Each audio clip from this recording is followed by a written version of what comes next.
వృక్షములను వేళ్లతో సహా నరికివేయుటకు గొడ్డలి సిద్ధముగా ఉన్నది కనుక మంచి పండ్లని అని ప్రతి వృక్షము నరకబడి అగ్నిలో పారవేయబడును.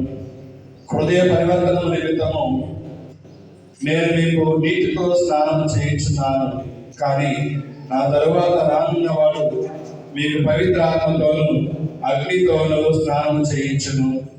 ఆయన నాకంటే శక్తివంతుడు. నేను ఆయన పాదరక్షలు మోయుటకైనను యోగ్యుడను కాను.